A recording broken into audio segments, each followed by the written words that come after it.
नमस्कार दोस्तों, स्वागत है आपका मेरे चैनल पर। बेटे ने बाहर बरामदे में शेड के किनारे एक गद्दा डाल दिया और माँ का सामान वहीं रख दिया ज़मीन पर। माँ, तुम यही सो जाया करो। विमला जी ने अपना बिखरा सामान समेटकर बैग में रख लिया और टेबल पर रखी पति की फ़ोटो भी उठाकर रख ली और बाहर निकल पड़ी। गार्ड को फ्लैट की चाबी दी और नारायण राय जी के साथ कैब से स्टेशन आ गई। अब विमला जी को नारायण राय जी ने ट्रेन में बिठा दिया और कहा, पहुंचकर फ़ोन कर देना भाभी। अच्छा भैया। और विमला जी आ गई अपने घर। घर पहुंची, ताला खोला, तभी आहट सुनकर जेठ जी की बड़ी बहू आ गई और विमला जी के पैर छूकर आशीर्वाद लेती है और बोली, चाची जी आप अकेले कैसे आ गए? अकेले दुकेले क्या होता है बहू? तेरे चाची जी के दोस्त नारायण राय आते थे ना यहाँ। हाँ हाँ, देखा है मैंने, चाचा जी से मिलने आते थे। बस उन्हीं ने ट्रेन में बिठा दिया और आ गई। अब इतनी भी अनपढ़ गंवार नहीं है तेरी चाची। अच्छा अच्छा, आप हाथ मुंह धो ले, मैं चाय नाश्ता ले आती हूँ। और हाँ, रात का खाना भी हमारे साथ ही खा लेना, अब अकेले बनाने न लग जाना। इतना कहकर अमिता बहू चली गई। चाय नाश्ता करने के बाद विमला जी आराम करने लग गई। तभी फ़ोन बज उठा। उधर से बेटे शिवम का फ़ोन था और कहा, माँ ये फ्लैट की चाबी गार्ड को देकर कहाँ चली गई हैं आप? अपने घर आ गई बेटा। अपने घर तो क्या यहाँ आपका घर नहीं था क्या? नहीं बेटा, अपना घर तो ये है जहाँ मैं तेरे बाबूजी के साथ ब्याह कर आई थी। ज़िंदगी के इतने साल बिताए। ये अलग बात है कि तेरे बाबूजी पूरे सफ़र में मेरा साथ नहीं निभा पाए और बीच राह में छोड़कर चले गए, लेकिन सम्मान से जीना सिखा गए। वो हमेशा कहते थे कि सम्मान से जीना चाहे नमक रोटी खाकर रह लेना, लेकिन अपमान सहकर मत रहना। इसलिए बेटा, मैं अपने घर में सम्मान की सूखी रोटी खाकर रह लूँगी। तेरे यहाँ के अपमान के 36 व्यंजन भी हमारे लिए बेकार है। बहू तो बहू, तू भी मेरा अपमान करने से नहीं चूकता था। अब मैं यहीं रहूँगी और यहीं से मेरी अंतिम यात्रा भी निकलेगी। कहकर विमला जी ने फ़ोन रख दिया और सोचने लगी, कितने मनोहार करने पर मैं बेटे शिवम के साथ उसके घर गई थी। अचानक पति श्यामलाल जी चल बसे। शिवम इकलौता बेटा था तो अपनी जिम्मेदारी समझकर माँ से कहने लगा कि अब यहाँ अकेले कैसे रहोगी, चलो मेरे साथ। विमला जी ने मना भी किया कि अकेली कहाँ हूँ, यहाँ तेरे ताऊ जी का परिवार है। भले अब ताऊ जी और ताई जी नहीं हैं तो क्या, बड़ी बहू और बेटा मेरा खूब ख्याल रखते हैं, मैं यहाँ रह लूँगी। लेकिन शिवम नहीं माना। श्याम जी की किराने की दुकान थी, पैसा संभाल कर खर्च करते थे, कुछ जोड़कर बैंक में भी रखा था। विमला को बताते रहते थे कि यदि हम में से कोई एक न रहा तो कुछ पैसे बैंक में जमा है, जिंदगी बसर हो जाएगी। लेकिन बेटे के बहकावे में आकर सब पैसा उसको मत दे देना, अपने लिए रखना। वैसे जेठ के बेटा बहू कहते रहते थे कि चाची अब अलग क्या बनाती हैं, हमारे संग खा लिया करे, बुढ़ापे में कितना सा खाना होता है। तो विमला जी कभी जेठ के बेटे बहू के यहाँ तो कभी अपने आप बना लेती थी। जेठ के 2 बेटे थे, जिसमें बड़े बेटा बड़े बहू संस्कारी और बड़ों का मान सम्मान देने वाले थे। शिवम के मनुहार करने पर विमला जी शिवम के घर आई थी। वहाँ आकर 2 कमरे के फ्लैट में समझ नहीं आ रहा था कि कहाँ सामान रखे। फिर शिवम बोला, माँ अभी बैठो, आपके लेटने और बैठने का इंतज़ाम अभी करता हूँ। शिवम अंदर गया। बहू, जो अभी तक बाहर निकलकर विमला जी से मिली भी नहीं थी। शिवम मेघा से बोला, अब माँ को तो ले आया, पर समझ नहीं आ रहा माँ को कहाँ जगह दूँ। मेघा ने चिढ़कर कहा, अब पता है फ्लैट में जगह नहीं है तो क्यों लेकर आए, अब खुद ही व्यवस्था करो, मुझे नहीं है मालूम। शिवम ने बाहर बरामदे में शेड के किनारे गद्दा डाल दिया और माँ का सामान वहीं रख दिया ज़मीन पर।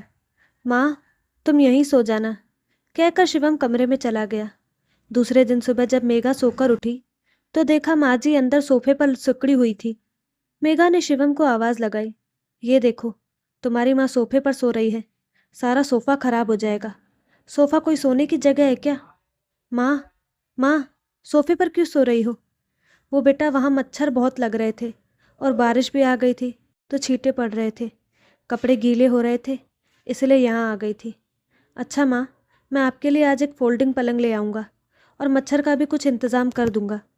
विमला जी को उठे बहुत देर हो गई, लेकिन न अभी तक एक कप चाय मिली न कुछ नाश्ता। मेघा और शिवम जल्दी जल्दी तैयार होकर अपना टिफ़िन लेकर ऑफिस को निकल गए। फिर खुद ही विमला जी ने 1 कप चाय बनाई और कुछ बिस्किट लेकर बैठ गई। फिर नहा धोकर पूजा पाठ भी कर ली।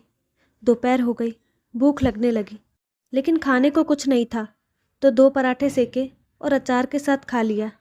शाम को जब शिवम और मेघा ऑफिस से आए, अपने कमरे में घुस गए। विमला जी से 2 दिन से कोई बात नहीं हुई थी, मेघा और शिवम की। मेघा बोली, शिवम, खाना बनाने का बिल्कुल मूड नहीं है, पिज़्ज़ा ऑर्डर करो। पिज़्ज़ा आया और दोनों खा पीकर सो गए। विमला जी से किसी ने पूछा भी नहीं। ऐसे ही चलता रहा।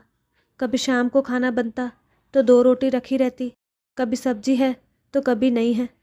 वो दोनों कमरे में ही खा लेते। विमला जी से कोई पूछता ही नहीं था। ऐसे ही 1 हफ्ता बीत गया। एक दिन बेटा बहू से बात नहीं हुई थी।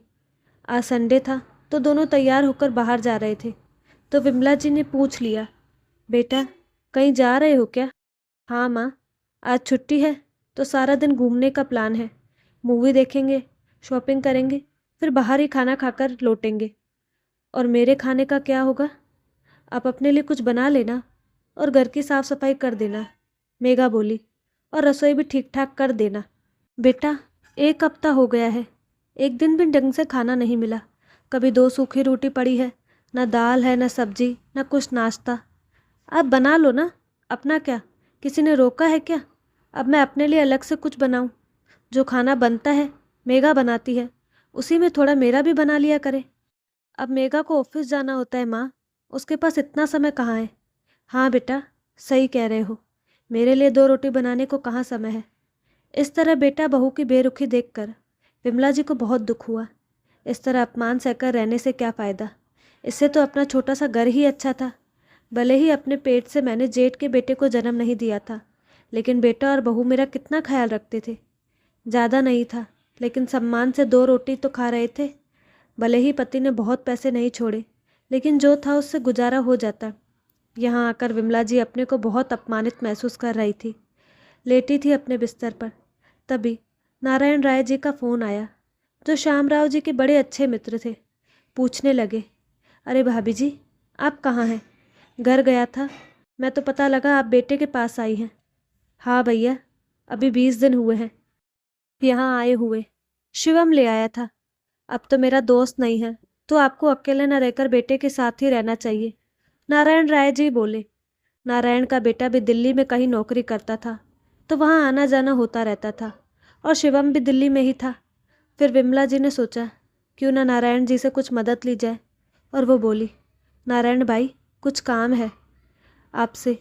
हाँ बोलिए भाभी, मुझे अपने घर जाना है, क्या आप मेरा टिकट करा देंगे और ट्रेन में बिठा देंगे? क्यों, बेटे के पास कुछ तकलीफ़ है क्या? नहीं, घर की याद आ रही है, विमला देवी बोली। अच्छा भाभी, मैं कल बेटे के पास आ रहा हूँ, किसी डॉक्टर से चेकअप कराना है तो आपका काम कर दूँगा। और फिर विमला जी अपने घर आ गई। अब फिर से बेटे के पास न जाने का वादा करके विमला जी के घर में 3 कमरे थे, तो 1 कमरा बरामदा अपने पास रखकर 2 कमरे और रसोई किराए पर उठा दिए। अपना क्या, कमरे में ही एक कोने में गैस रख ली, जब कुछ खुद बनाना होता तो बना लेती, वरना जेठ की बहू तो ख्याल रखती ही थी। विमला जी सोच रही थी, अपने से बढ़कर तो पराया ख्याल रख रहे हैं। यहाँ आकर सम्मान की सूखी रोटी ही सही, इज्जत से तो खा रही हूँ, किसी की मोहताज तो नहीं हूँ। और यहाँ 4 लोग जान पहचान के हैं, सबसे बोलते चलते समय निकल जाता है, और बाकी समय अपना भगवान के ध्यान में पूजा में लगा दिया। वहाँ बेटे के यहाँ बरामदे में लावारिस सी पड़ी थी, न बहू ने न बेटा कभी हालचाल पूछते थे। इंसान सब कुछ सह सकता है, लेकिन अपमान और तिरस्कार नहीं। सम्मान की तो नमक की रोटी भी किसी पकवान से कम नहीं लगती। तो दोस्तों, आपको कहानी कैसी लगी अपने राय कमेंट बॉक्स में ज़रूर दें। साथ ही हमारे चैनल को लाइक शेयर सब्सक्राइब करना ना भूलें। धन्यवाद।